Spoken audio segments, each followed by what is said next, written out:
Vamos lá, meus irmãos, vamos lá, continuando o nosso primeiro dia de aula de Teologia Sistemática 4, Antropologia e Pneumatologia. É o segundo bloco, nossas aulas estão sendo gravadas. No primeiro bloco, eu gastei um tempo aqui, até um pouco a mais do que o comum, para explicar um pouco para vocês sobre os livros, sobre o módulo, sobre a estrutura dos livros, para esclarecer um pouco aqui vocês, porque eu sei que alguns irmãos estão começando a fazer o curso apenas agora, né? Teologia Sistemática 4 está sendo o primeiro contato seu. Então, eu fui um pouco prolixo para esclarecer a todos vocês. Mas eu não tenho dúvida que vocês vão estar pegando aí o jeito e vão estar se deliciando em cada tópico, tá bom? E agora, meus irmãos, então vamos mergulhar. Já vamos ir para o nosso livro, que é o livro do Gruden, né? Eu vou estar estudando, lendo algumas coisas com vocês. Nós estaremos vendo agora o material que é do Gruden, inclusive que seria o próprio material que é o material extra, né, deles, que seria, como eu posso dizer, a parte ali digital, que seriam os slides, vai ser muito legal. Então, eu vou estar abrindo aqui, mas eu quero também ler com vocês uma frase muito importante, que está também aqui no livro do Hobbes, ali no capítulo 2, na criação. Abra o livro-texto comigo. Quero ler ali com vocês 2 parágrafos, para a gente ir logo na sequência para os slides do Hobbes. Abra o seu livro-texto do Hobbes, Os Fundamentos da Nossa Fé, no capítulo 2, que é a página 19. Eu quero ler com vocês aqui 2 parágrafos.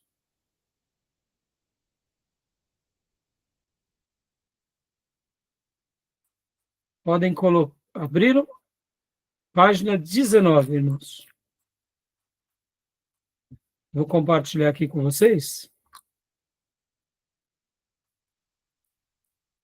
Ou melhor, pelo menos aqui no meu livro é 19. Eu não sei se na nova edição que você fez, Tomé, é outra página? Eu acho que está em outra página, pastor. Ah, então tá. Para mim estava na página 19, né? Deixa eu ver aqui. Fala sobre o quê? A criação. Está na página de número 23. 23, né? Página 23. Isso. Ótimo. Então, página 23, eu quero ler esses 2 parágrafos. Pode ler para nós, Tomé, por gentileza? Desde o início, né? Aqui. 2 primeiros parágrafos, né? Isso. Pode começar a criação. O problema fundamental do pensamento humano relaciona-se com a origem do universo.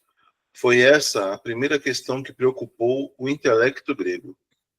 Hesíodo foi um dos primeiros gregos a dar grande atenção a este problema e escreveu sua Teogonia no 8º século a.C. Ao Timeu de Platão se chamou com justeza de, abre aspas, a Bíblia da cosmogonia helênica, fecha aspas. Desde tempos imemoriais, os homens se preocuparam com saber como surgiram as coisas no universo. Dá uma pausa até aí, Tomé. Já entrando um pouco aqui na nossa matéria de antropologia, o nosso irmão Hobbes, ele vai falar da criação. E podem ver que, quando falamos sobre o homem, não tem como falar do homem sem citar a criação. Até porque sabemos que somos a suprema criação de Deus.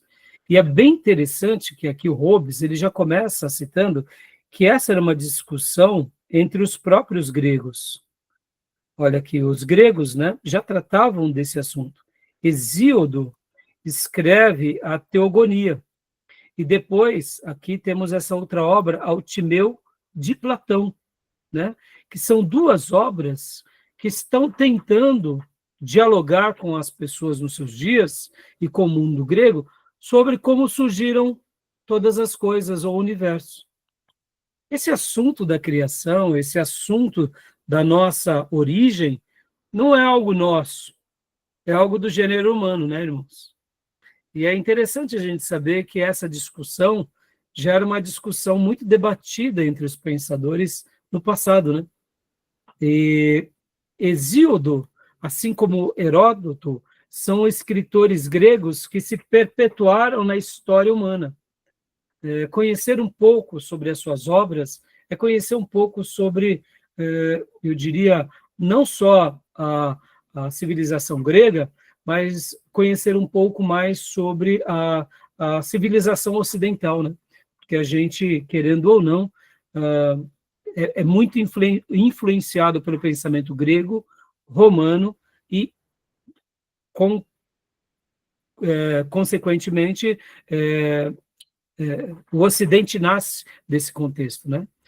Então, queria ler isso e mais o outro parágrafo aqui. Pode ler para nós, Tomé, por gentileza?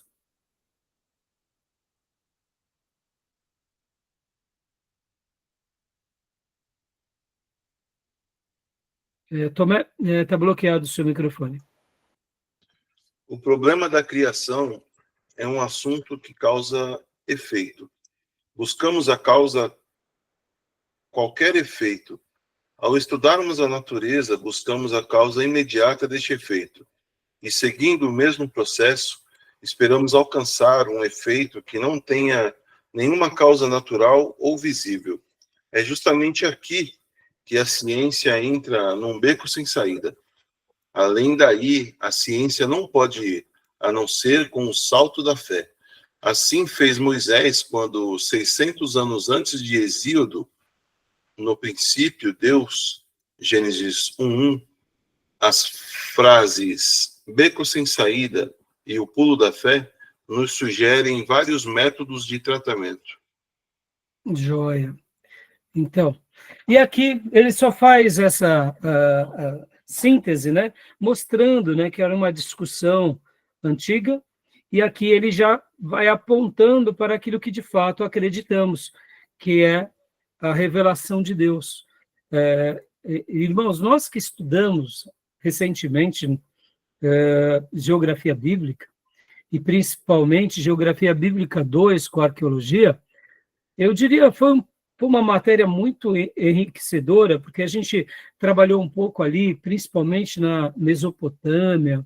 Quantas coisas a gente desconhece daqueles povos, a gente aprendeu tantas coisas com relação às descobertas do berço das civilizações ali, com a Suméria e depois os impérios na Mesopotâmia, os acadianos, os babilônicos, os assírios. Então, notem o quanto a gente foi enriquecido, né, por aquelas matérias, e podem ver que, ao conhecer um pouco a geografia bíblica, a gente, querendo ou não, os nossos irmãos do passado, eles defendiam algo pela fé.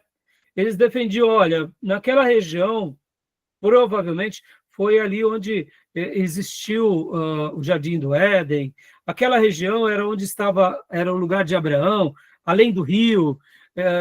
Séculos se passaram, e mais séculos, e de repente as pessoas desconsideravam as nossas fé, e como nós aprendemos em arqueologia, nos últimos 200 anos para cá houve uma mudança nas descobertas arqueológicas do mundo, né? E graças a Deus a nossa fé ela foi afirmada principalmente com as descobertas arqueológicas ali na Mesopotâmia. Então percebam que ao estudarmos sobre a criação, ao estudarmos sobre a antropologia, os nossos olhos eles estarão aonde? Eles estarão na fé, naquilo que a Bíblia nos dá como revelação, e não nos métodos, né, científicos e humanos. O autor aqui, o Hobbes, ele vai começar a falar sobre os métodos de tratamento, né, a mente ou o intelecto humano, e aí ele vai seguir a sua literatura, mostrando sobre o coração do homem, a mente do homem, mas ele sempre vai trazendo os olhos para a revelação sagrada. E é isso que importa para nós aqui, né, nessa matéria. Acreditamos que fomos criados por Deus, e que a Bíblia vai expressar tudo isso para nós como uma revelação suprema. Então, eu só queria ler agora, só para dar essa pincelada, né, nesse material tão maravilhoso, e aqui, né, o próprio Hobbes, ele inclusive no próximo parágrafo aqui, os métodos de tratamento, ele trabalha de uma questão filosófica muito interessante, né, sobre essa questão da criação, e ele usa aqui, por exemplo, olha só que interessante, ele fala sobre a teoria ateísta, a teoria deísta e a teoria panteísta, que seriam as respostas da criação humana na visão filosófica dessas teorias, né? E é muito interessante que a gente não vai gastar muito tempo agora sobre esse ponto, mas, resumindo, a teoria ateísta, ela, de fato, ela nega inteiramente a existência de Deus e adota a lei da continuidade. A teoria deísta é a teoria, ou a ideia da teoria deísta é uma ideia também filosófica, onde eles dizem que Deus cria, de fato, todas as coisas, mas ele entrega essa criação ao seu próprio cuidado. É daqui que nasce a ideia do grande relojoeiro, ou seja, Deus cria, mas ele entrega a sua própria sorte. Diferente da teoria ateísta, que nega Deus, aqui já é a teoria que mostra, de fato, que tem Deus, só que é um Deus impessoal. E a teoria panteísta, ou a filosofia panteísta, é aquela que vai dizer que em tudo na criação tem Deus. Há Deus na árvore, há Deus no cachorro, há Deus na terra, há Deus nas estrelas. Sabe aquela ideia bem mística que Deus está em todos os lugares? Então, é a ideia panteísta, da filosofia panteísta. Nós não acreditamos dessa forma, né? Mas é interessante, né, irmãos? Porque são maneiras em que as pessoas elas vão construir da onde tudo se derivou, né? Da onde tudo foi criado. Nós não acreditamos dessa forma, né? Tá bom? Então, tudo bem até aí? Só quis fazer uma leitura aqui para enriquecer um pouco a nossa aula, né? E vamos agora, então, aqui para o material do nosso irmão Gruden, né? Eu estarei abrindo com vocês aqui o slide 3 do material do Gruden, que trata sobre a parte 3 do livro, né? Como eu disse, hoje é a nossa aula mais introdutória, irmãos, então, mas a gente já vai começar agora, nesse segundo bloco, a trabalhar um pouco sobre o assunto, né? Olha aqui o material do Hobbes, tá bom? Inclusive, deixa eu mostrar aqui para vocês, irmãos, aqui, mais um minuto, eu estava dando uma olhada há pouco, ó. Aqui está o livro-texto atual que nós estaremos utilizando, tá? Teologia Sistemática Completa e Atual, tá? Essa é a última edição. Tem ele em Kindle e tem ele em capa dura, tá? Então, tem esses dois formatos, tá bom? Então, quem quiser comprar, fique à vontade, comprem e abençoe os autores. Como eu disse, como nós já temos esse material aqui da versão anterior, nós estaremos utilizando ele, tá bom? Como eu já mostrei para vocês. Mas os novos alunos que forem comprando, eu estarei migrando dessa edição, estou mostrando para vocês, para essa edição daqui em diante, tá bom? Mas vamos lá então, mostrando aqui o slide do material. Deixa eu só passar aqui para vocês.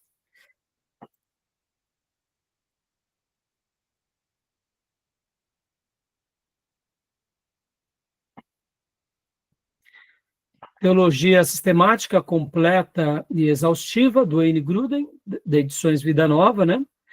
Da Biblioteca Vida Nova. Como eu disse há pouco, na última aula, irmãos, eu gosto desse material, não porque, para mim, ele é o melhor livro de teologia sistemática, tá? Para mim, já te digo, ele faz parte dos bons livros, mas eu gosto um pouco mais da linguagem de outros livros.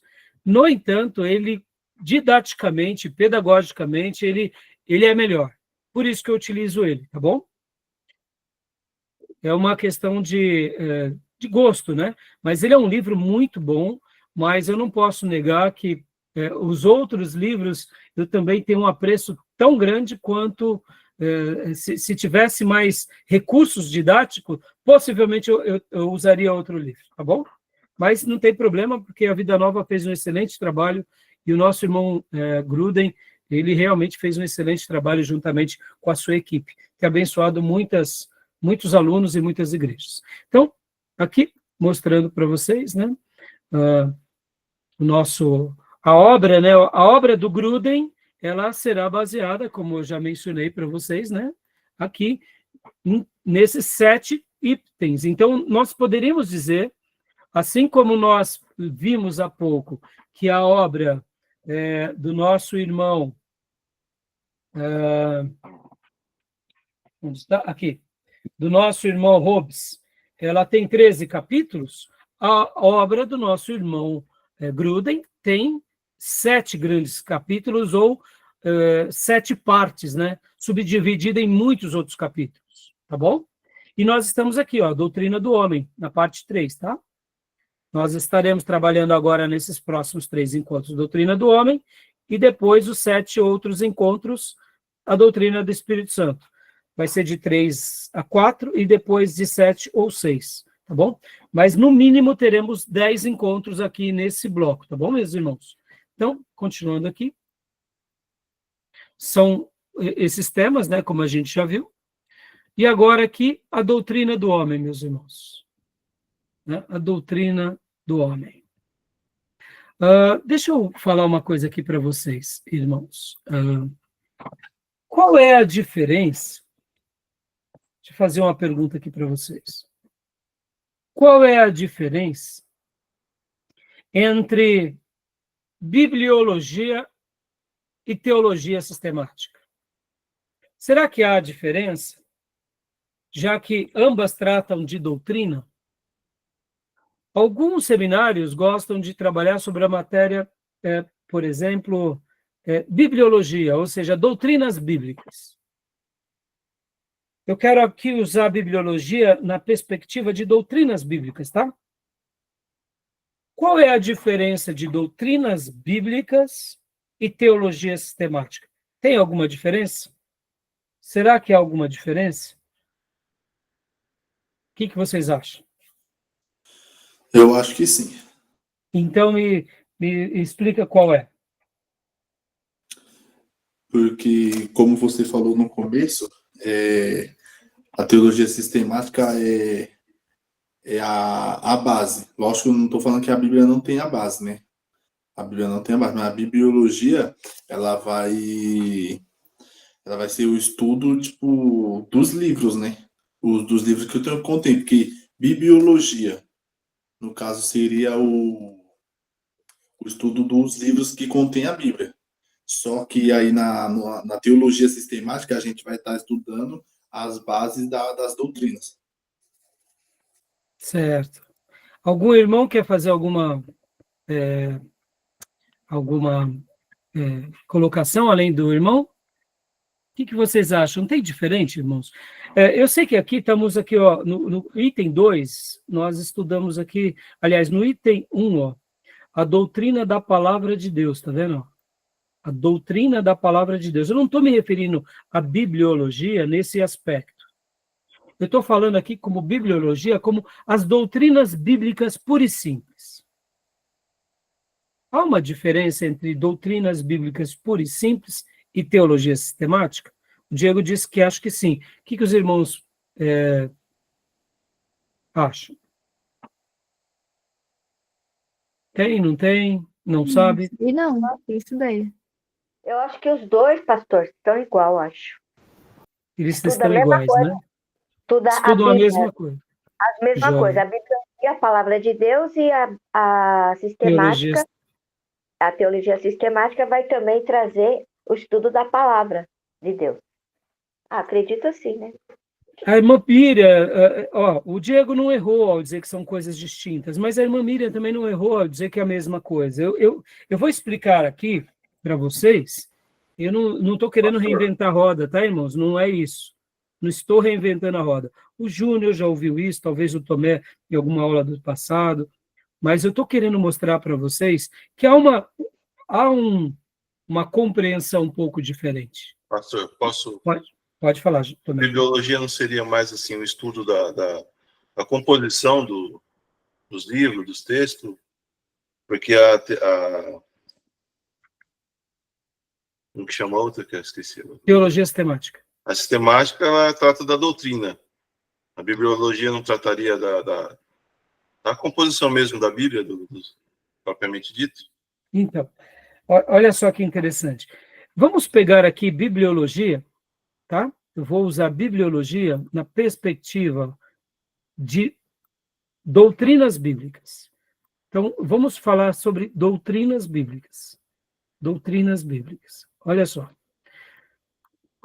As doutrinas bíblicas e a teologia sistemática têm uma pequena diferença, mas vocês, como eu disse, não estou reinventando a roda, tá, irmãos?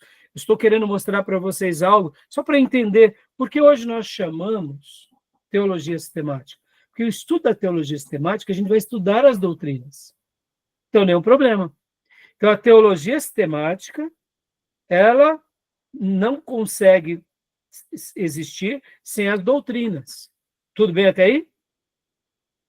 A teologia sistemática, ou seja, a teologia sistemática, ela existe por causa do quê? Da Bíblia, ou das doutrinas bíblicas. Ponto passivo. Mas tem um detalhe bem curioso. A teologia sistemática, ela nasce quando nós estamos dialogando sobre um certo tema. Vou dar um exemplo para vocês.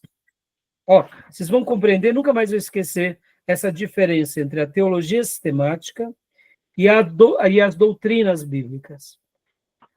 As Escrituras mencionam que Deus é Pai, que Deus é Filho e que Deus é Espírito Santo. Vamos lá. Deus como Pai, como Filho e como Espírito Santo. A Bíblia trabalha nessas temáticas, sim ou não? Sim. Isso é uma doutrina bíblica ou não? Uma doutrina bíblica. Agora, quando a gente fala sobre a palavra trindade, a palavra trindade está na Bíblia, irmãos? Não. O que vocês acham? Não. Mas a palavra trindade, que se deriva da Bíblia, a gente entende perfeitamente o que ela quer dizer ou não? Sim. Entende. Pai, Filho e Espírito Santo. Nenhum problema para nós. Agora, por que se criou essa palavra chamada trindade? Vamos lá. Por quê? Por que essa palavra começou a ser discutida, abordada, por que defendida, outrora negada? Por quê? Porque a Trindade vai ser algo que você vai estudar, né? É uma doutrina que você vai estudar, porque tem muita gente que defende a Trindade e tem outras denominações que não acreditam na Trindade.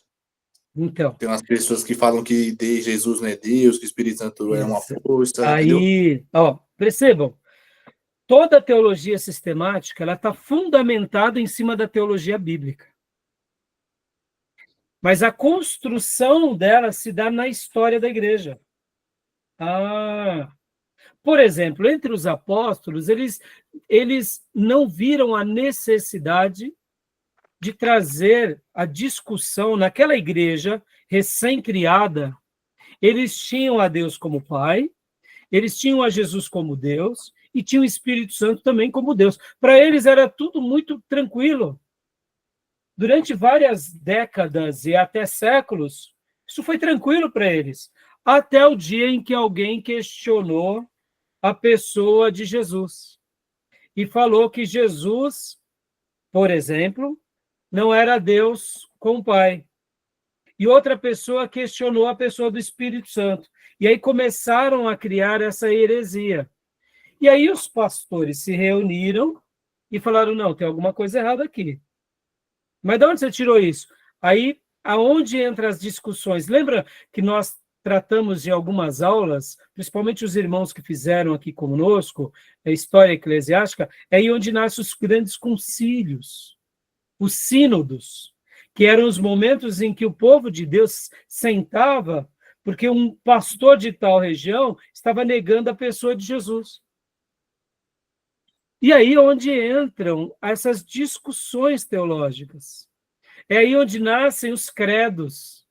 Por exemplo, o credo apostólico. O que é o credo apostólico, senão uma declaração de fé da igreja dizendo, não, vocês estão falando uma baita besteira. Nós não acreditamos nessa besteira, nós acreditamos assim. Aqui é o que nós acreditamos. Nós acreditamos que Deus é Pai, que Deus é Filho, que Deus é Espírito Santo. Estão entendendo, meus irmãos? Estão entendendo?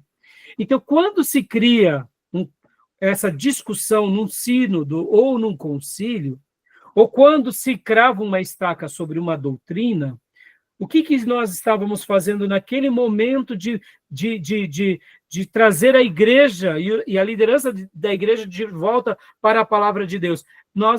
O povo de Deus estava fazendo o quê? Teologia sistemática. Então, por exemplo, aqui, na doutrina da palavra de Deus, para nós, isso daqui não é chover no molhado? Chover no molhado. Óbvio. Se somos uma igreja de Deus, precisamos estar firmados no quê? Na palavra dele. Chover no molhado, não é? É para nós hoje. Mas e antigamente era assim? Nas épocas das cruzadas, a igreja seguia a palavra de Deus? Entendeu? Porque o que importava nos dias ali da Idade Média era o que o Papa falava ou o que o colegiado decidia. Então, o que a magistratura falasse era mais importante do que a palavra de Deus. Logo, quando há reforma protestante, nós cravamos essa estaca aqui. E pode ver que a primeira teologia sistemática nossa protestante começa com quem? Não começa nem com Deus, meus irmãos. Olha que curioso, hein? Olha, parece uma heresia o que eu vou falar, hein? A nossa primeira teologia sistemática não começa sobre Deus. Começa sobre a doutrina da palavra de Deus. Porque é ela que vai ensinar sobre quem Deus é. Porque se nós tivéssemos uma ideia de Deus a partir da nossa mente, a gente poderia dizer que eu tive um sonho, que eu tive uma visão, que Deus apareceu para mim, ou seja, eu estaria fundamentando a minha doutrina sobre Deus no que eu vi, no que eu acho, no que eu recebi como profecia. E isso para nós não serve. Olha que interessante. Então, toda a nossa fé e tudo que aprendemos, até mesmo a respeito de Deus, se deriva de uma única coisa, que é o quê? É a sua palavra. Então, por causa da palavra de Deus, nós aprendemos quem Deus é. Nós aprendemos da onde o homem veio. Nós aprendemos a doutrina de Cristo e a doutrina do Espírito Santo. Por causa da palavra de Deus, nós aprendemos sobre as doutrinas da redenção. Por causa da palavra de Deus, nós edificamos a igreja.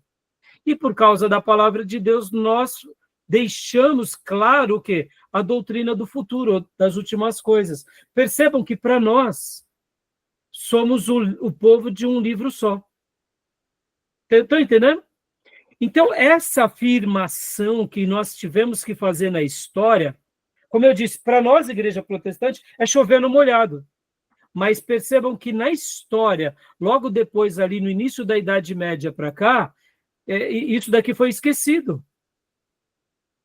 E aqui, a igreja, ela seguia a Bíblia, mas ela começou a seguir a tradição, depois ela começou a seguir o papado, depois ela começou a seguir as relíquias, e aí pronto, a igreja se perdeu. Não foi isso que aconteceu na história da igreja? Está entendendo? Então, essa declaração é o quê? É a declaração de teologia sistemática. É quando nós relemos as doutrinas bíblicas da nossa história. Deu para entender? Então, olha só, toda teologia sistemática ortodoxa, ela é fundamentada nas doutrinas bíblicas. Por isso que quando a gente está falando de teologia sistemática para nós, é o quê? É a doutrina bíblica. Vamos imaginar que nós fôssemos aqui um seminário liberal, tá? Imagine essa heresia por um minuto. Somos liberais. Estamos num seminário teológico liberal. Eu pergunto, nós estaríamos nos fundamentando apenas na Bíblia? O que vocês acham? A gente estaria se fundamentando no quê? Em outras coisas. Como o quê? Vamos lá. Vamos lá, Tomé, Diego, Júnior, Elisângela. Do quê? E Beatriz? Pastor, pensamentos da nossa cabeça, se fosse uma seita, poderia ser livros. Isso, mas aí, como liberal, tem uma coisa bem peculiar. Os liberais, eles nascem... Os liberais gostam de ciência, os liberais gostam de reflexão, pensamentos humanos. O que vocês acham? Estão entendendo onde eu quero chegar? A teologia liberal, ela é humanista, irmãos, ela é acadêmica, ela é catedrática. Aí eu pergunto para vocês, a ciência tem um espaço? Tem. Ela é importante? Ela é. Mas nós não podemos seguir a Deus por causa da ciência. Porque em muitos momentos, a ciência não vai explicar Deus, e muito menos a fé. Estão entendendo? E a teologia liberal é uma teologia que vai flertar com o humanismo. Por exemplo, irmãos, quando fosse falar de milagre, ela vai falar assim, não, sabe o que é? Na Bíblia, aquela parte de milagre não é bem assim. Jericó não caiu. O Mar Vermelho não se abriu.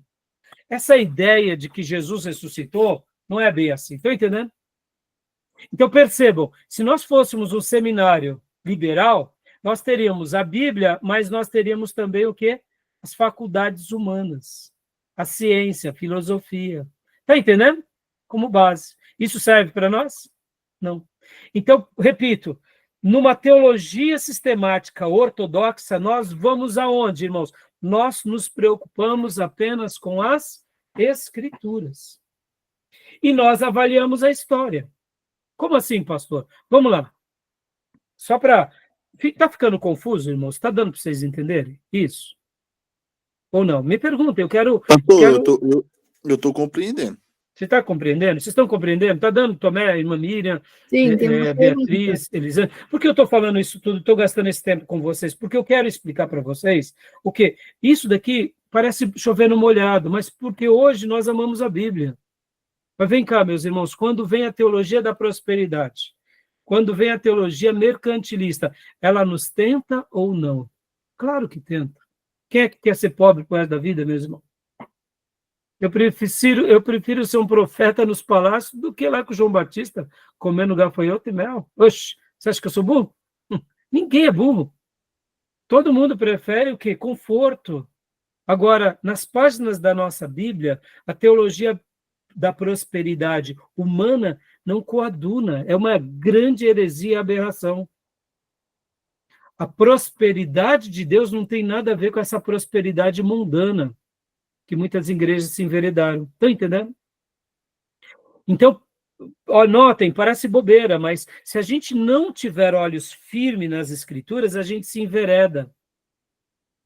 A gente se envereda ou para o humanismo, ou para o liberalismo, ou para o comodismo, ou para uma religião sem cruz. Uma religião... Estão entendendo? Então, tudo isso a gente começa...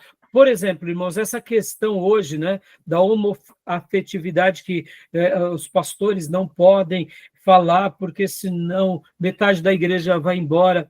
Ora, irmãos, a Bíblia é muito clara nisso. Por que os pastores estão se permitindo e aceitando e endossando práticas homossexuais como comuns na igreja? Não, meus irmãos. A prática homossexual não é comum. Nós temos que amar o homossexual, como temos que amar o viciado em drogas, como temos que amar o político corrupto, como o ladrão. Qualquer um a gente ama, mas a gente tem que deixar bem claro o que acreditamos. Assim como a gente também não pode, a gente tem que amar o avarento, mas não pode amar a avareza. São coisas muito claras. A gente não vai expulsar ninguém da igreja, mas a gente tem que dizer, não, nós não acreditamos assim. Nós acreditamos nisso que a Bíblia diz. Então, percebam, essas situações que hoje nós sofremos é o quê? É a ausência das doutrinas bíblicas no diálogo moderno. Ou seja, a igreja não quer gastar esse tempo para contra-argumentar e para ver o que está certo ou o que não está. Estão entendendo, meus irmãos? Isso é muito importante. Então, quando a gente faz esse momento de diálogo com as Escrituras e traz isso como um assunto urgente, a gente está fazendo teologia sistemática. A gente está sistematizando aquelas doutrinas bíblicas que Deus revelou no nosso contexto presente. Por isso que é chamada de teologia sistemática. Estão entendendo? Porque a teologia, as doutrinas bíblicas, quando elas foram deixadas, elas foram reveladas e elas estão aqui. Como nós estaremos aplicando ela hoje é outra questão. Por exemplo, irmãos, nos dias bíblicos não tinha cirurgias de mudança de sexo. Hoje tem. E como nós estaremos lidando com isso hoje? Qual é a resposta bíblica que nós vamos dar a essas pessoas hoje? É teologia sistemática. A gente vai na teologia bíblica e mostra, olha, nós entendemos dessa forma e acreditamos assim. Entendeu? Ficou claro? Tudo bem? Não, eu quis explicar isso para vocês, isso vai ficar muito mais claro daqui em diante, tá bom? Pastor Raia, tem uma pergunta. Pode falar. Falando nessa parte da palavra que você falou que é o mais importante, né? Geralmente, quando a gente está, em percepção, lidando com alguma heresia, alguma seita, alguma coisa assim, geralmente eles também falam que, assim, a palavra é mais importante, que, tipo, outros livros não pode ler, um exemplo.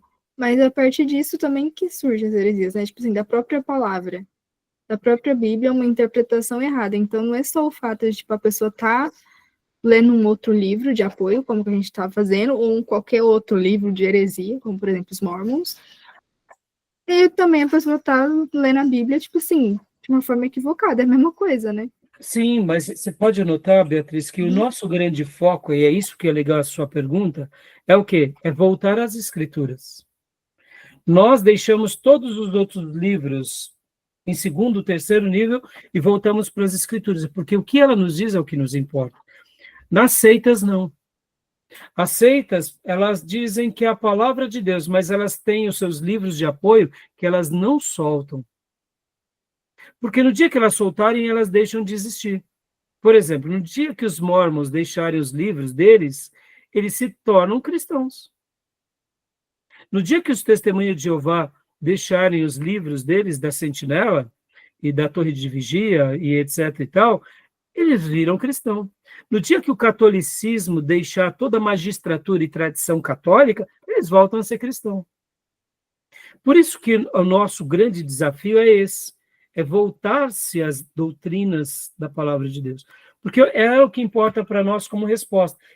E nós temos os outros livros como apoio, Beatriz, até porque não há um erro, em tese, de estudar. Podem ver que a Bíblia vai mencionar sobre outros livros. A Bíblia, Paulo vai falar que tudo que é bom, útil, que ocupe o vosso pensamento.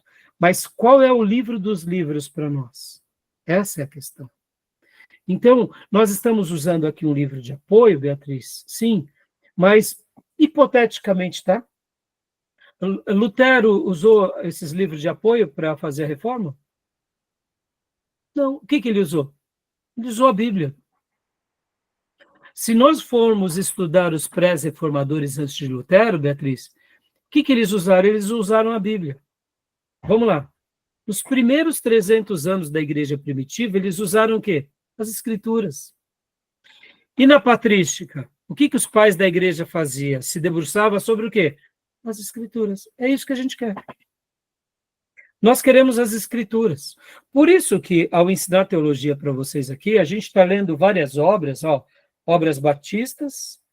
Sou de uma linhagem de batista renovado. Nosso seminário tem essa característica. Mas comemos na cozinha batista tradicional, na cozinha batista reformada nas cozinhas mais variadas e presbiteriana. Agora, a gente está destacando eles como, né, as bases para a gente? Não. Porque na hora que eles defenderem as escrituras é o que importa para a gente, seja quem for. É isso que nos une como protestantes, sabe, Beatriz? Porque não importa tanto a placa. O importante é se a gente está sendo fiel à mensagem escriturística. Já uma seita e uma heresia dizem ser fiéis às escrituras, mas tirando os livros de apoio dele, eles não existem. Em outras palavras, Beatriz, por que usamos todos esses materiais aqui? Porque se nós estudássemos sozinhos esses livros aqui, a gente ia chegar em algum ponto. A gente ia chegar. Mas eu te digo que a gente demoraria talvez o triplo de anos. Mas a gente está aprendendo com quem já aprendeu, então facilita para nós. Concorda? E essa é a grandeza de ser um discípulo de alguém. Porque, para eu fechar esse bloco aqui, eu vou passar para mim. Nós podemos aprender com a nossa experiência própria. Isso é nobre, isso é maravilhoso. Mas quando eu aprendo com a experiência alheia, eu potencializo o meu, e eu antecipo anos de aprendizado, não é assim? Eu posso aprender muita coisa sobre Deus sozinho, eu e a Bíblia. Então, em tese, ao estudar teologia sistemática, o que nós estaremos fazendo? A gente vai estar mergulhando nas doutrinas bíblicas. É isso. E a gente poderia jogar fora todas essas obras aqui, todas. Só que a gente ia gastar, talvez, ao invés de 3 anos, né, estudando no nosso seminário, a gente ia gastar 10 anos. Aí eu te pergunto, poxa vida, se a gente pode fazer o que faríamos em 10 em 3, por que não? Não é isso? O mundo civilizado, ele não se tornou melhor porque a gente não aprende. Pode ver, a gente precisa de aprender algo de tecnologia, a gente vai para um especialista. A gente precisa aprender algo sobre um cuidado na saúde, a gente vai para um especialista. Pode ver que essas especializações, elas nos facilitam. Assim como é na teologia. A gente está indo aqui nos clássicos. E por que clássicos? Porque foram homens de Deus que enobreceram a palavra de Deus, pregaram o evangelho, doutrinaram a igreja, mas foram mais um. Mas quando a gente vai ver na história do cristianismo, a gente poderia estar estudando aqui com Agostinho, a gente poderia estar estudando aqui com Crisóstomo, mas eu tenho certeza que ia ser um pouco mais difícil de aprender com eles, porque Agostinho, olha só, olha que curioso, era lá, né, dos primeiros séculos, toda vamos dizer assim, a cosmovisão de Agostinho é diferente da nossa cosmovisão. Então, vai ser mais difícil de entender Agostinho do que entender, por exemplo, o Erickson. Para nós, o Erickson é algo mais prático. Mas não que Agostinho errou, não que Crisóstomo errou. Os pais da Capadócia, que são os grandes teólogos, inclusive para a Igreja Ortodoxa grega e russa, né, Basílio e os outros Gregórios. Então, percebam, eles, Gregório de Nissa e o outro Gregório, percebam, eles foram grandes teólogos, mas são ali do 3º século, 4º século, 5º século. A cosmovisão de Deus para eles era diferente do que é para nós, mas eles comiam nas escrituras, então eles vão ser úteis. Então, a gente pode jogar tudo isso fora. O que a gente não pode jogar é as escrituras, entendeu, Beatriz? Esse é o ponto. E pode ver, o nosso compromisso é com a Bíblia, né? Tá bom? Tudo bem? Bom, mais alguma dúvida, Beatriz? Não. Miriam, você tinha feito uma pergunta? Não, já respondeu já, pastor. Então tá bom. Então, meus irmãos, vamos fechar aqui, para a gente ir para o último bloco, tá bom? Hoje essa aula ela está sendo mais explicativa, viu? E a gente está entrando aqui já na doutrina, tá bom? Beleza? Podemos parar para ir para o último bloco? Então, vou parar a gravação e vamos para o último bloco, tá bom?